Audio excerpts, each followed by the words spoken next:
Si Mommy at si Washing Machine believe sa Pride Washing Machine Detergent. Hello, Washi! Hello, Mommy! Laundry day na naman! Ready ka na sa mancha, chocolate, putik, libag? Kaya yan ang Pride Washing Machine Detergent. May triple stain-away formula. Tanggal ang makapit, madikit, at malupit na dumit mancha. Easy ang labada. Mula noon hanggang ngayon. All you need is pride. All you need is pride. Pride Detergent, manufactured by ACS Manufacturing Corporation. ISO certified, world-class quality. ACS.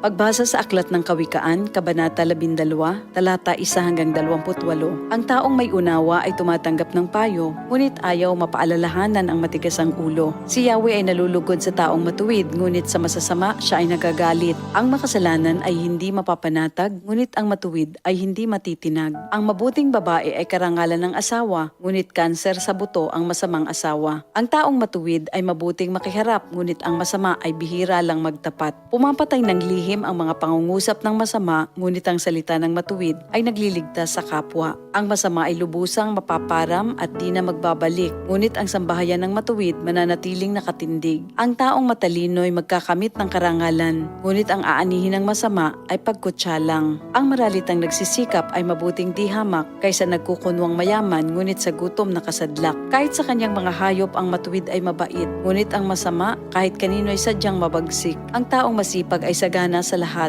ngunit ang isang hangal sa yaman ay salat. Ang nais ng masama ay puro kasamaan, ngunit ang tuntungan ng matuwid ay hindi magmamaliw. Ang masama ay nahuhuli sa salita ng kanyang bibig, ngunit ang matuwid ay malayo sa ligalig. Ang kakamti ng tao ay batay sa gawa o salita, bawat isa ay tatanggap ng karampatang gantimpala. Ang akala ng mangmang ay siya lamang ang tama, ngunit handang tumanggap ng payo ang taong may unawa. Ang pagkainis ng mangmang kaagad nahahalata, ngunit ang mga matatalino di pansin ang pagkutya. Sa pagsasabi ng tapat, lumilitaw ang katarungan, ngunit ang pagsisinungaling ay lumilikha ng kapahamakan. Ang matalas na pananalita ay sumusugat ng damdamin, ngunit sa magandang pananalita, sakit ng loob ay gumagaling. Ang tapat na labi ay mananatili kailanman, ngunit ang dilang sinungaling ay hindi magtatagal. Ang nagbabalak ng masama ay mag-aani ng kapahamakan, ngunit ang nag-iisip ng mabuti magtatamo ng kagalakan. Ang kasamaang palad ay malayo sa matuwid, ngunit ang buhay ng masama ay puno ng ligalig. Namumuhi si Yahweh sa taong sinungaling, ngunit ang tapat ay ligaya niya at aliw.